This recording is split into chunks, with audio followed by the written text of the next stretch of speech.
All right. So super, super stoked to have a good friend of mine, James King, on for one of our video interviews. And just a quick little background on James.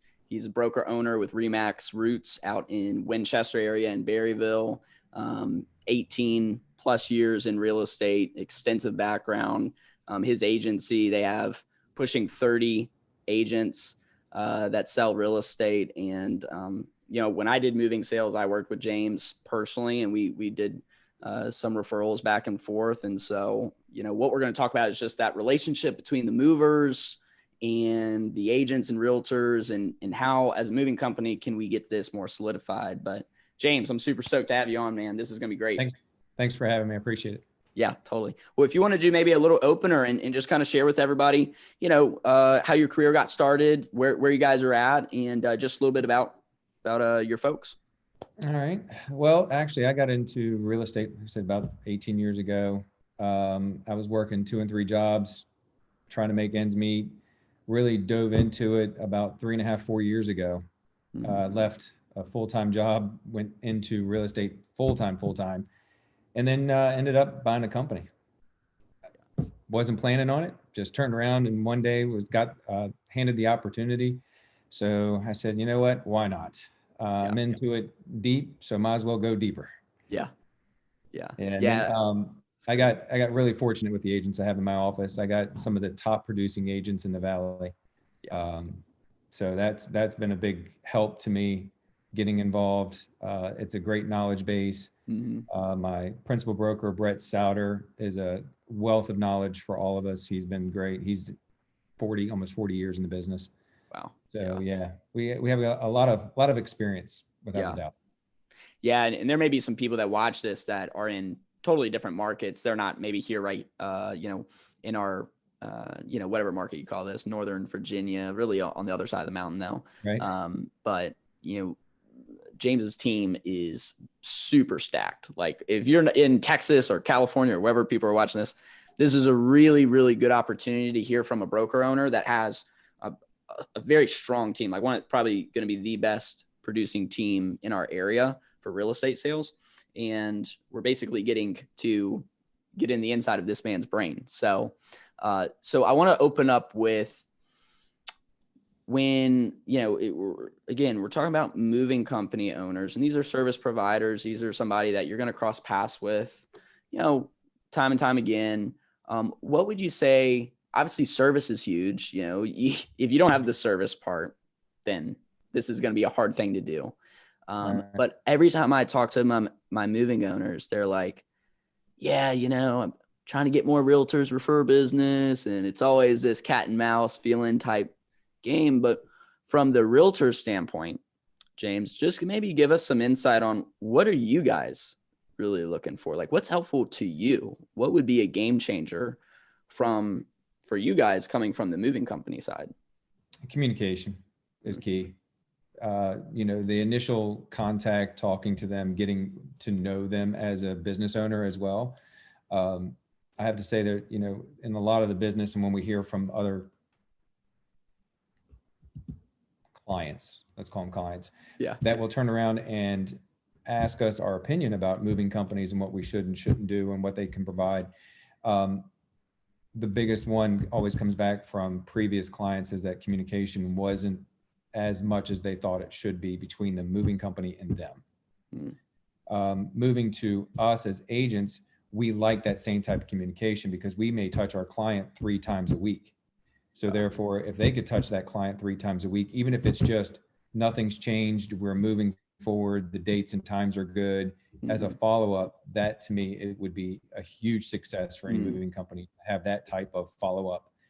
And even if it's, again, a automatic generated email. Yeah. Even if it's automated, it's still coming from that's so true. Yeah. What would you say frequency wise? And we talked about this a little bit before we jumped on here, but, frequency communication with an owner to you guys as agents. Like I said, once a month to me is perfect. But make sure you're doing it once a month. Don't do it once a month and then turn around and then it's 3 or 4 months later and then you make the contact again. Because you could have policy changes, especially like with COVID right now. there's all sorts of things that could have changed in that 1 month. You could have had scheduling where we have such an influx of people moving and we don't have time on our schedule. So they need to call us now as opposed to 30 days in advance. They may want to call us 45 and 60 days in advance. Yeah. And it doesn't have to be a face-to-face, send us an email. I know real estate agents are the worst at reading emails and responding to emails when it's not their client. But that would be one thing, or just sending something to the office as a quick reminder. Yeah.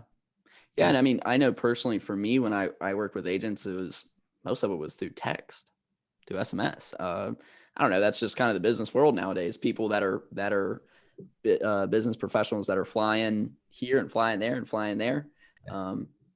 That seems to be just quick. It's easy. And what are some things, like we talked about schedule changes, policy changes? What about one thing I was thinking of was even offers. Like if you're putting out an offer or something special for that month, like you should let your referral partners know. They should be the first people, in my opinion. Absolutely. How cool would that be to as an agent to be having that hit your phone or your email, and then you go to your clients and say, hey, I've got an exclusive deals for the month with these guys. And we try to, again, without having certain disclosures and things like that of representing and getting stuff in, because we can't receive kickbacks. We can't get things from those companies. So truly, it's us just taking the information provided from a moving company and pushing it directly to our client. Yeah. And I think having certain set things that they can send us that, again, if you have a promotion going right now, by all means, especially right now when everybody's so busy and there's so many restrictions and things going on, that would be perfect to throw a promotion in there. And even if it's within our listing presentation or an offer that we're writing in with a person who's getting ready to move from one area to the next, that would be a perfect thing to offer. Yeah, that's so good. How often, James, would you say that, and we talked about this, how often would you say a moving company actually communicates with you monthly? It doesn't happen. It's rare. It's rare. And so, and this is just business. Like every field of business, every industry probably has these holes. And this is where like the top performers, it's not magic, right? As selling real estate, it's not a silver bullet magic trick. It's not only just consistency, communication, effort, actually caring enough to reach back out and send that message, and thinking about your people a lot of times. But I think what happens is we find ourselves, and we do this a lot too, is that we find if we get really busy with a whole bunch of clients, it's hard to remember, oh my gosh, I talked to this person a month ago and they were talking about buying in the next 2 to 3 months. And if I haven't set up an automatic email to keep responding to them and talking to them, I may get 2 months into it and be like, oh my gosh, I was supposed to follow up with this person a month ago. And I'm sure moving companies probably run into the same thing. People call and ask all the time, get quotes, get, estimates, how much would it be? When can you do it? And then if you don't have a follow-up system, it creates failure. It's so true. And that automated part is what you're talking about is, that's kind of a game changer today. And whether it's email or SMS or whatever. So, whatever it is, sometimes I even think, and I think this maybe sounds old school now, but it's really not. It's just doing a handwritten envelope, type up a letter. Doesn't have to be a magic letter. Doesn't have to be anything crazy, but just something somebody gets in the mail. I know I get super stoked when I get some mail and it's handwritten envelope. I open it right away. It's the first thing I open. Yeah. How cool is it to just open something up and it's got just, little letter in there like, hey, James, this is Winston over at Davis Moving. Just wanted to give you a shout. Hope everything's going really, really great. And just letting you know, I sent a couple people over to you. We'll have to catch up for lunch sometime or coffee. Hope you're doing great. Yeah. No, that helps. And I think, again, and I don't know if you guys have this or not, but we have like CRMs or customer management databases. And there are some CRMs that will automatically, once you put them in there, you can do trickle, Absolutely. they will send out automatically. You don't have to worry about it. Again, I agree, handwritten or even to pick up a phone call and call them and talk to them, say, you know, I know we met a couple of weeks ago, months ago, whatever. I just wanted to follow up and not do a push sale at that time, but just, I wanted to follow up and let you know I'm here if you need me. Yeah. Because that, all my client base is repeat business. I do not do any mass marketing. I don't do mailings. Mine is word of mouth, repeat business. Yeah. And in the moving business, very similar. Yeah. And I do anywhere between 9 to 12 million in sales a year.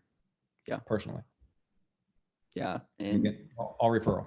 It's that service. It's that kind of kill 'em with kindness thing, following through. But then, you know, you've got to have a way that people remember you too. You know, you can't just have good service. There's got to be a way that they remember you, and how are you different than everybody else, kind of thing.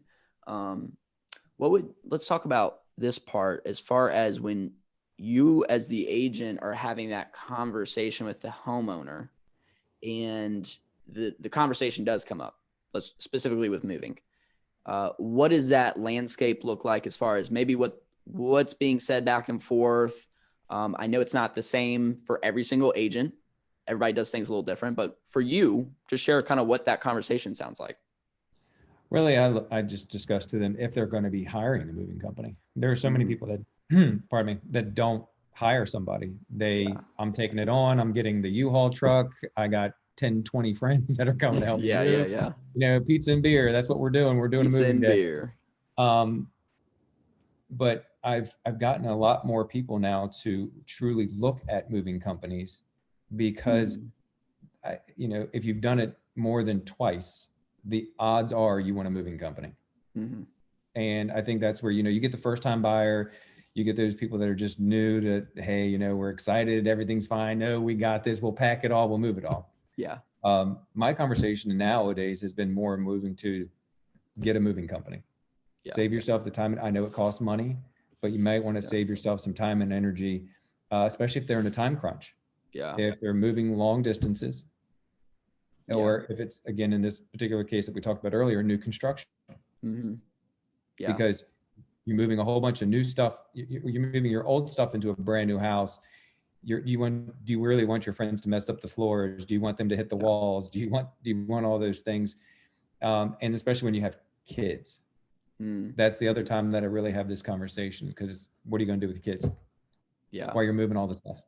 Yeah. So true. So true. I've moved way too many times. And this next time, definitely, you know, last time moving company, this time moving company, from here on out, it will be a moving company. Well, and it's, you know, the statistic out there, the average person moves between 11 and 12 times in their life. Changes houses 11 to 12 times. And that number is going to continue to go up, in my perspective and opinion, because you have millennial and Gen Z workforce. They change jobs much more compared to generations above that. And so you're going to see people moving and relocating quite a bit. And especially like with in 2020 with the whole pandemic and everything with COVID, and you see these people that are in urban areas and they're realizing, oh, I can do my job from my house, so I can live in a more suburban or a more rural area. And so you've got this we're having a sequence of this disbursement out of the urban areas of these people that felt like they were kind of chained because of the job. Right. Now they're not. What are you seeing with that? Because where we're at right here, we're kind of close to DC. Obviously we are always, we live in this area in Winchester. You know, we feel that pressure coming over. Talk about that a little bit. Talk about just the economic movement in our industry. Well, we're seeing a lot of Northern Virginia. So we'll call Loudoun County towards DC, Fairfax, Arlington. We're seeing a majority of our buyers are actually coming from that market for the exact reason you just discussed. And that's, I can work from home. I don't have to commute every single day, even once COVID's over, and they are commuting. They may not commute as much. There's businesses are talking, hey, I'm going to do part home, part work. So then in price point can move. I can sell my $800,000 townhouse in Arlington and buy a $500,000 4-bedroom house in Winchester and live a lot better and have a little bit, yeah, you may have a commute here and there, but it's a lot better. But we're seeing a mass influx of money coming from Northern Virginia, DC market. They really are just trying to get away from the big cities. Yeah. We have a lot of job growth here, but our inventory right now is creating so much competition. Yeah.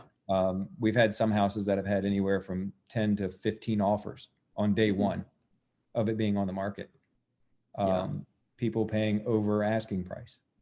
Yeah. No contingencies, so we're insulated because of the DC market, as you discussed, but we've just, without the inventory right now, there's only so many houses. There's only so many for sale. This is a little bit of a crazy time for us. Right oh yeah, definitely. And it's not just here. There's a lot of other markets that are in that same same situation, and some are in different situations. I mean, to region to region, it's different, but especially out here, not enough inventory. And so you're seeing the sales cycles are super, super short. Everything's fast. So as the moving company, if everything else is moving faster than normal, then we need to move a little bit faster than normal. And when you were talking, you opened up, you were like, number one thing, communication, double checking with people, about confirming dates and confirming, closings and stuff like that. Yeah. So when it comes to, as far as relationship stuff goes, realtor and moving company owner, what would you say is something that is like, you see it and you're like, nope, don't want to even be involved with them, or it just makes you feel funny doing business? What are some things that are turnoffs, things that you may have seen in your career or heard of that can really make an agent feel like, nah, this is not somebody I want to work with? Not fixing an issue or remedying like a problem. I've had, of course, not going to mention any names, but I had a company that they were moving furniture. A couple items were broken. There was a hole in the wall as they were going up because somebody had tripped over something that was on the step. Yeah. And it was an act of Congress to get them to fix that item. Yeah. And it shouldn't have been that way. It should be, nope, let's get a guy in there. Let's get it fixed. Let's take care of this.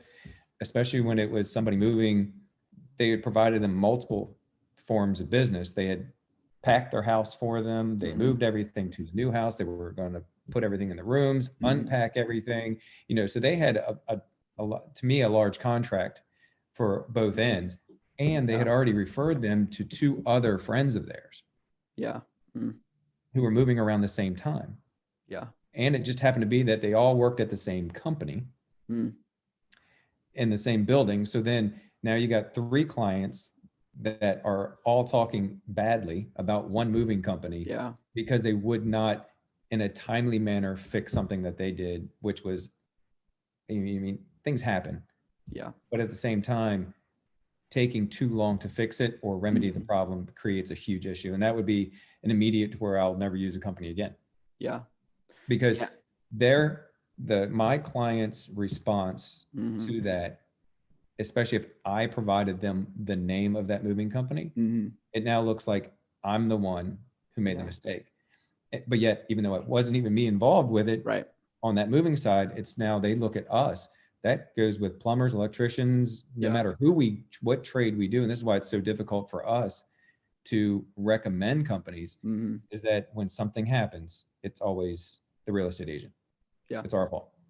Yep. You're the problems they all just funnel to you, right? Right. Oh, yeah. We're the counselor, we're the financial guys, we're the moving guys, we're the electricians, the plumbers. We should know everything about our job. Yeah. And when we recommend somebody, if it doesn't work out right, it's our fault. Yeah. And some of the thoughts I was having as you were speaking, I instantly thought of how a lot of service providers, then again, this kind of goes across the board, not just movers, but you have online reviews, and I think that's where everybody's eyeballs go to. And I think more and more people are forgetting about the little conversations that are happening, the coworkers, conversation, the family member's conversation. They may not, the person may just have a personality where they don't feel like they need to post something online. There's a lot of those people, but it doesn't mean that it was still a 5-star job. Right. Now, if they left a 5-star review, I have a feeling it probably was a good job if they left the review. But if they didn't leave a review, there might be something to follow up with them on. There might be something there, and just that little remedy, like you were talking about with communication, coming in saying, "Hey, is there anything that we can do to help this?" Yeah, and I think that's problem solving. That one evening too, that I said that on those reviews, not responding to that review online. And again, this particular client, he didn't do a review. Mm-hmm. He could have done a really bad review, but he didn't. But like you said, his word of mouth traveled probably a lot further than his review ever did. Mm-hmm. But my biggest thing is, like, even if he did do a review and it was a bad review, immediately responding as a company to that review of, "I'm sorry this took place. Please contact us directly so we can assist you with that." Shows everybody else that company reached out to make sure that they remedied the problem. Even if it took them 6 months to do it, at least online, it shows, hey, we're making it an asserted effort to clean this up and make sure it's right. Yeah. And it kind of, it sometimes boils down to not necessarily even these are important, the actions that happen, but it's the intent. It's that care. And it's so huge. And the word of mouth travels so fast. It's more powerful than ever to me, because with so much noise with digital, word of mouth is like this breath of fresh air and that's why referrals are so, I think they're almost more powerful today than what they were 20 years ago, is because when I have someone tell me, I just got referred over to a new CPA, and honestly, and it's super interesting to see how as a consumer, how I went through this, but was referred over. I go onto their online presence, their website. I think I watched one video. I saw enough, sent an email, set up a time, and booked. The power of the referral. So, like, I don't need to go, and I don't want to spend a bunch of time talking to this person, scrolling on the internet, digging on their website, digging on theirs. Man, if my friend, if somebody that I'm close with says, "Hey, call this person," they're good.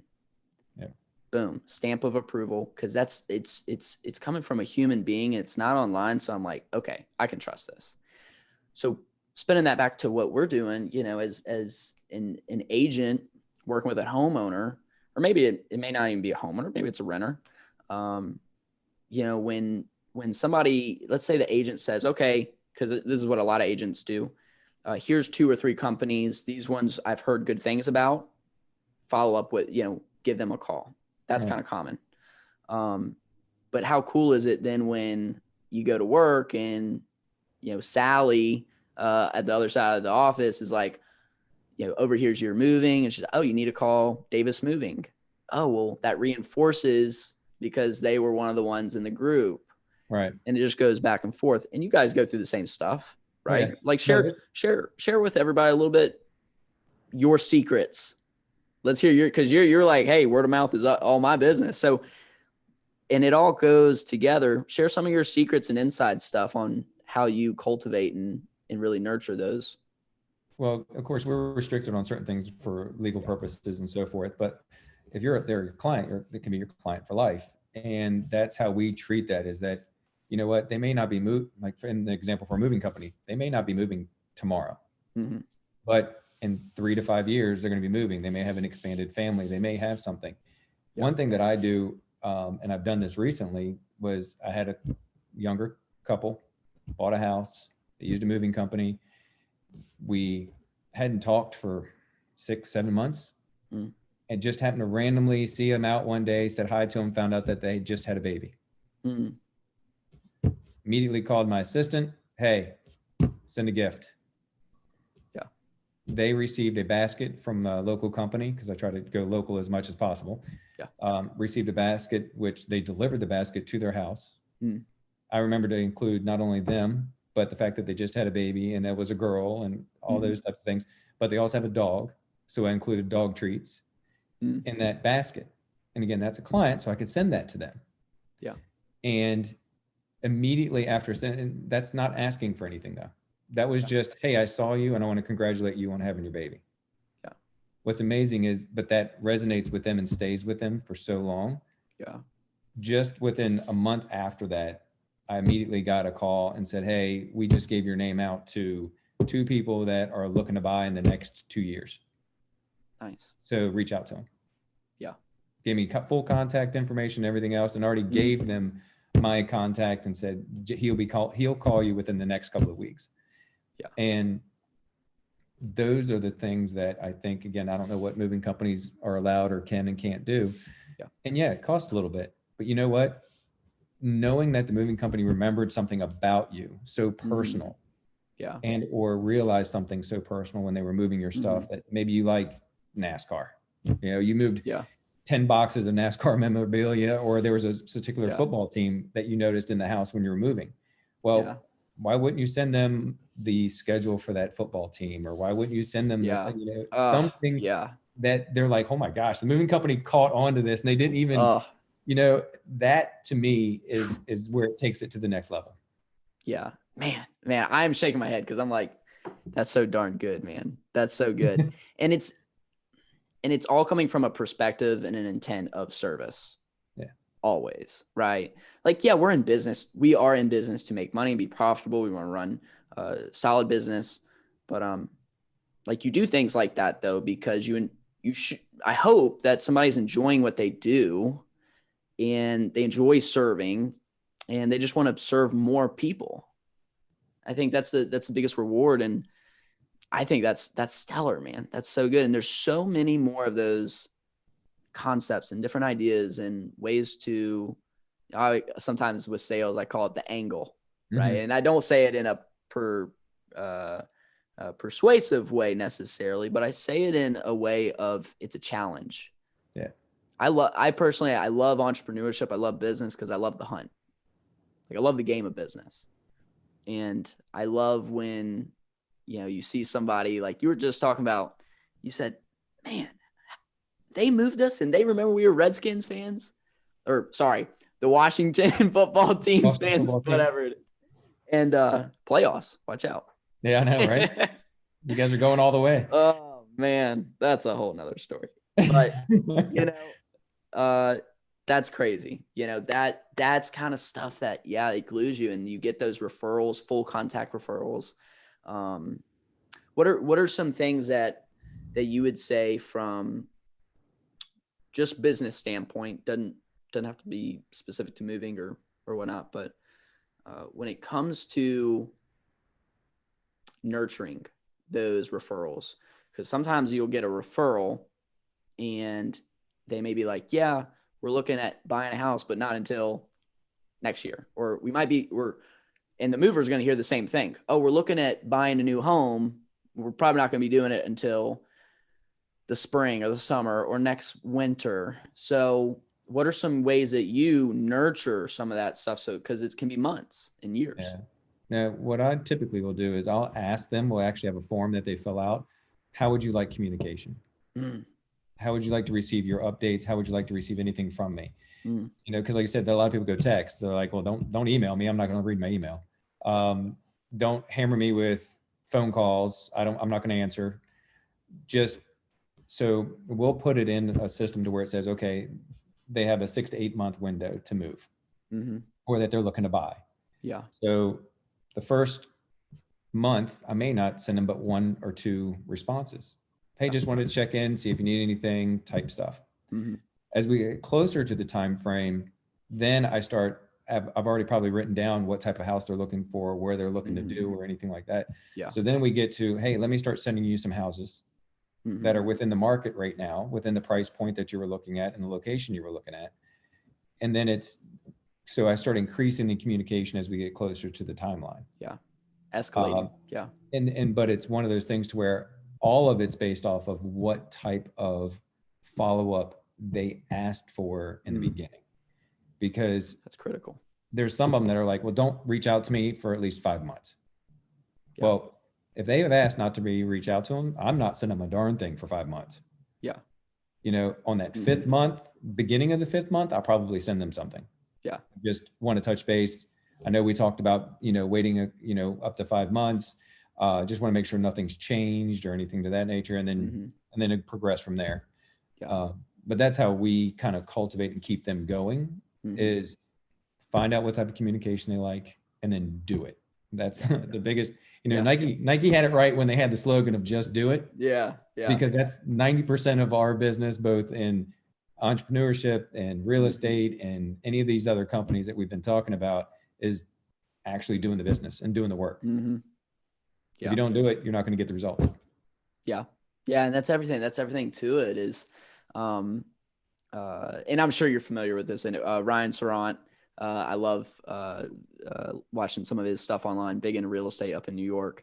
And, his thing, he talks about the whole gig, just finding people. It's just finding people. And that's, movers are the same way. Yeah. So like, if you're a moving company listening to this, you're like, they may be sitting there like, oh, these guys are just talking about real estate. It's like, no. We're talking about business. Yeah. We're talking about business principles. They translate over. So, if you don't have the business right now, that's all right. You're still in the game. Like 6 months from now, 12 months from now. And when you get that phone call or you get that text, you get that message on Facebook Messenger or whatever, and it's somebody that says, hey, we talked a while back. I really need this. Right. It really helps sometimes, especially with businesses, small businesses, in those months where you're sitting there scratching your head. You're looking at, QuickBooks, and you're like, this month ain't looking too hot. And then you get a couple messages, couple calls. You get a big job. It's like, man, this really pulled together. And sometimes it's that faith muscle. All right. And going back to moving companies, I mean, that's one of those things to where that environment is ever changing to me. Yeah. I know real estate's ever changing, but moving companies and what people expect and what they are. Yeah. What do I expect when a moving company comes to my house? I expect them to be clean. I want them to be organized. I don't want to be running around. I really want them to take the time to make sure that move that day happens when they tell me it was going to happen. Yeah. There's one-offs that you're going to get, like in everything. Yeah. But just, if I wasn't creating a moving company right now, my biggest thing would be prepared for it to change always. And besides the communication is, if you say you're going to do it, just do it. Yeah. And do it right. Because that's how I've kept repeat business year after year after year. Yeah. And I find that, again, if I'm doing moving company and you don't have those types of things also instilled in all the people that are within your company, down to the guy that's picking up the box and putting it into the truck. That's the part that also starts to resonate with people when they see it, with the guy that's out there on his phone texting versus helping move a box. Yep. Or because I've seen it happen, with companies, or there's one guy that's just really busting his butt to bring all the stuff in and out. And there's the other guys who are out in the truck every once in a while, putting something in there. They're kind of lackadaisical. People are seeing that, and then that sticks with them of why they may or may not ever use that moving company again. Yeah. And that's just the honest truth is, I'm seeing 7 guys in a house and only 3 guys are working, but yet you're charging me for 7 guys. Why the heck are you charging me for 7 guys and only 3 are doing the work? Yeah. And it's just those moments too. Sometimes it's just a customer walks in. All it takes is just like that. It's the customer sees you sitting down, doing texting, whatever, smoking over there, putting a cigarette out in their driveway. What are you doing over there? Get out of here. And, it's attention to detail. And overall, it's committing to, like you said, committing to your word and follow through. I mean, more times than not, you will do well in business if you follow up, you do what you say, and you say what you do. Absolutely. We'll kind of be on the wrap up here. Okay. Kind of the bonus round stuff. Because you run a sales team, got a bunch of agents. some of the stuff we do with some clients is we work with their sales staff. So what have you found, and this may be kind of a broad question, you can take it wherever you want. Okay. Right. What have you found to be the most effective way at recruiting great salespeople? And part two of that is maybe give me the 2 top characteristics of a good salesperson. Culture is huge. Mm-hmm. Having fun. Mm. Having a family type culture to where you know that nobody's going out behind your back. Nobody's trying to take business from you. I mean, there's been times that I've gone on a listing appointment and I could see that we're not meshing very well. Mm-hmm. I'm immediately going to give them to another one of the agents in my office. Mm-hmm. I'm not going to keep fighting to keep that business. I'd much rather within my own office, give it to another agent within that same business that I know may be a better fit for them. I mean, there's some people that don't like working with male agents, or they don't like working with female agents. They'd rather work with one or the other. So if I walk in the door and immediately I can tell who's making the decisions and they don't really want to work with a guy, well, I got literally the number 9 agent in the whole state of Virginia in my office. Mm-hmm. I will give them to her, and she will, and her team will run with it. Yeah. And again, having fun, man. I go into my office every single day, and just, even if I'm having a bad day, they won't see me having a bad day.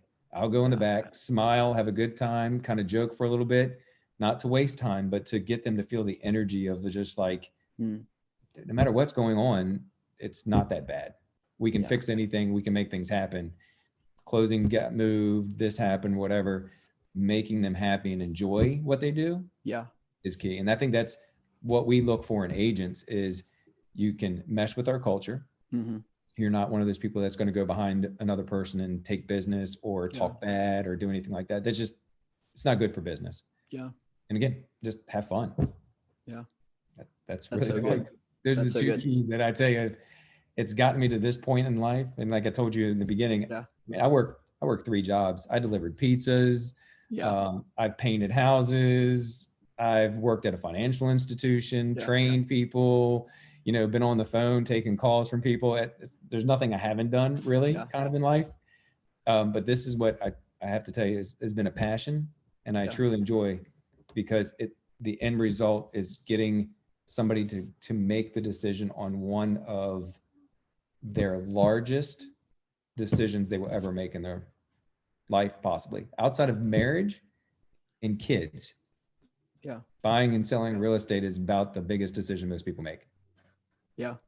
Yeah. And it's a huge transition point. Like, it's these benchmarks of life, stages of life. Mm-hmm. It's cool. I'm sure as an agent is you almost see people evolve.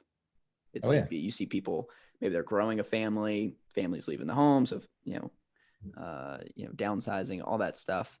And, what you said about culture and fun, I talk about that stuff a lot, and and you said it so fast too. And that's why, that's how I know that I know 100% that's what your team and your company is built upon, because you didn't have to sit here and think, well, I don't know, what's the most important thing? Well, is it making sure that we have sales scripts out? Is it making sure that we've got a good CRM, or is making sure that there's enough leads? No. Culture and fun. Oh yeah. Yeah. That's so good. So good. Well, James, man, this was awesome. This was more than what I was even, you dropped some nuggets that I'm like, I'm gonna go back and listen to this. I'm gonna go transcribe this, put it on something. But if somebody listens to this and they're right here in our market, do you guys just do Virginia? Do you guys do sell real estate out in West Virginia, Maryland? We do both Virginia and West Virginia. I have agents on my team and within our office that are both dual Virginia, West Virginia. Okay. I currently am just straight Virginia. Yeah. But they can Remax Roots here in Winchester. They can call me direct. If they don't want to work with me, again, I have 28 different agents in my office that I would be more than happy to put them in touch with. Yeah. But they can reach out anytime. That's the one thing is we're not a 9 to 5 Monday through Friday business. Nope. I know there's a lot of agents in my office that'll pick up the phone at 6 o'clock in the morning on the weekends, show houses on New Year's Eve, Christmas Eve. We'll do what we have to do. Yeah. Yeah. Well, that's stellar. And, you know, this was so awesome because I think the thing that I get most excited about, like doing something like this is, you know, neither of us are getting paid to do this right now. This is just, this is information. Yeah. This is helping people. This is, you know, getting an inside look at something that, you know, if you own a business that honestly, if you sell real estate or you are a moving company, I think this whole thing would be beneficial and business professional, in general. Oh yeah. But, well, you said this it works if you're a plumber, electrician. Yeah. I mean, there's no reason that any of those types of jobs should stop you in regards to the relationship building that you can do to grow your business and to get you where you want to be. Just, and this is something I've promised myself to do more and more each year, is to give back as well. Yeah, it's huge. It's huge. Well, James, I'm sure we're going to link up and do another one of these one day soon in the future. But for now, we'll close it out. And again, if you are in the Winchester, Frederick County real estate market, you need to give James King a call. He's the man. He's the man. His team is the team, because the team is the big one. So James, this was awesome, man. Appreciate you being on. Okay. I appreciate it. You have a good day. Yep.